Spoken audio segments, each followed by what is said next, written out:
Semangat, semangat, semangat ibu-ibu semua, jangan lupa berdoa, tetap mencerdaskan kehidupan bangsa.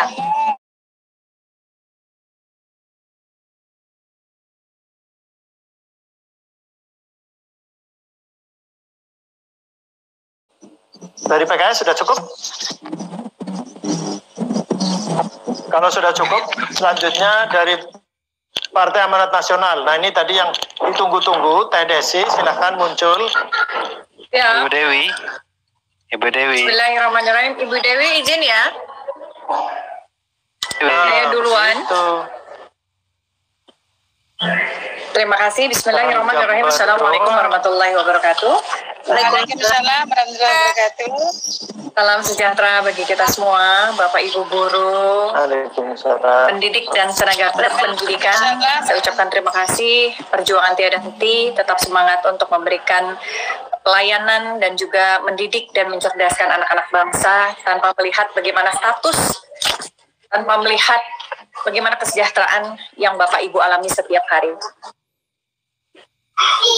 Saya ingin memberikan beberapa catatan saja terkait dengan aspirasi yang disampaikan oleh Bapak Ibu yang hadir pada hari ini dalam rangka RDPU, menyampaikan aspirasi dan perjuangan tiada henti, melanjutkan dari beberapa pandangan yang disampaikan oleh saudara-saudaraku anggota DPR RI Komisi 10. Saya dari fraksi Partai Amanat Nasional, Dapil Jabar 4 Kabupaten Kota Sukabumi, ingin menyampaikan bahwa Komisi 10 sesungguhnya sudah memberikan masukan ataupun aspirasi kebijakan untuk melakukan atau adanya pelaksanaan remedial selama 3 kali kepada Kementerian Pendidikan dan Kebudayaan bagi tenaga pendidik ataupun guru-guru yang akan mengikuti ujian namun kemudian tidak lulus. Alhamdulillah kan ini sudah diakomodir kebijakan ini. Lalu saya ingat sekali pada saat raker dengan Kementerian Pendidikan dan Kebudayaan, saya juga menyampaikan bahwa harus ada kebijakan tambahan adanya pelaksanaan diklat untuk pengkinian pengetahuan bagi para guru-guru, terutama mereka yang di atas umur 35+, yang sudah banyak sekali pengalamannya, tidak diragukan lagi kemampuannya dalam mengajar dan mencerdaskan anak-anak bangsa, namun tentu saja harus diberikan refreshing ataupun pengkinian pengetahuan, teori-teori baru di dalam pembelajaran yang saat ini ada. Tentunya ini lebih mempersiapkan para guru, tenaga pendidik yang akan mengikuti ujian apapun itu bentuknya, sehingga kita mempersiapkan mereka dan memberikan kesempatan kepada mereka untuk bisa lulus, besar kemungkinannya lebih luas. Itu yang pertama. Yang kedua. Yang ketiganya, saya ingin sekali bahwa saya sangat setuju narasi yang disampaikan oleh Bapak dan Ibu guru, Bapak dan Ibu yang kami hormati. Tentunya narasi diskriminatif ini harus dihilangkan. Narasi PNS, non-PNS, PNS, P3K, PNS honorer ini harus dihilangkan. Guru negeri, guru swasta ini juga harus dihilangkan. Karena dengan menghilangkan pemikiran diskriminasi ini, tentunya ini juga akan berdampak terhadap persepsi, berdampak terhadap perilaku semua pihak, semua stakeholder yang setiap hari mencerdaskan anak bangsa. Sehingga tidak lagi ada tadi Ibu, saya lihat tadi, mohon maaf lahir dan batin, saya tidak mencatat namanya, menggunakan kerudung hijau.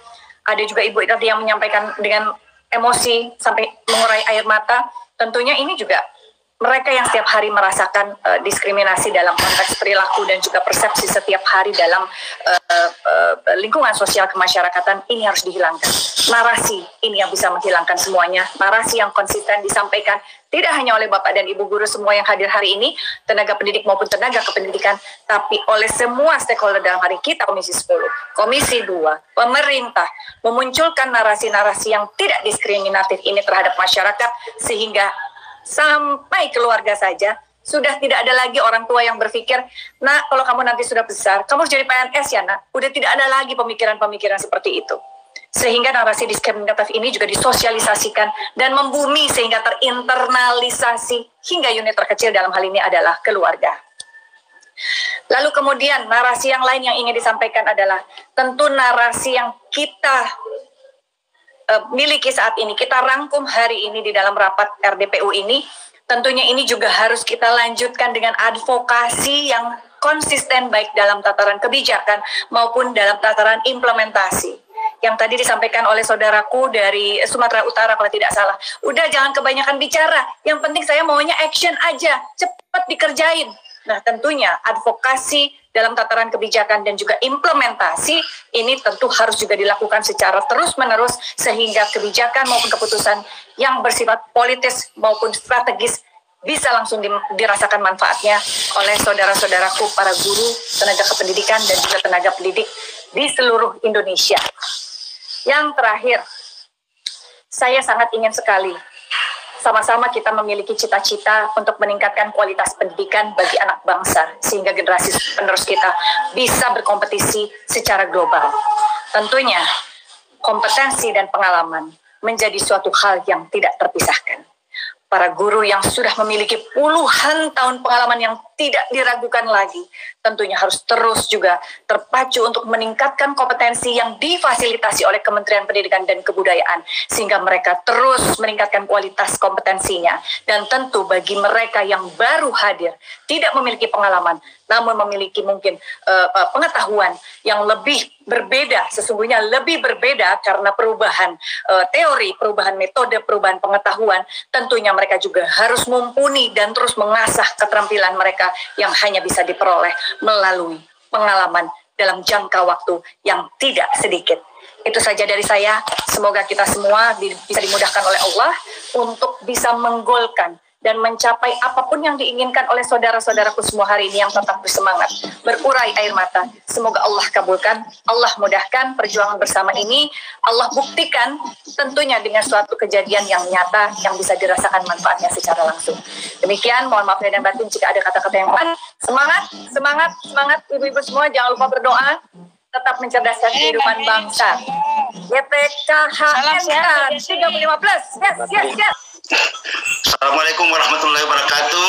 Waalaikumsalam warahmatullahi Bapak pimpinan, bapak-bapak semuanya, baik dari KN ASN maupun GTK HNK 35+ dan bapak-bapak ibu semuanya. Tentu saja apa yang kita dengar ini sama dan sebangun.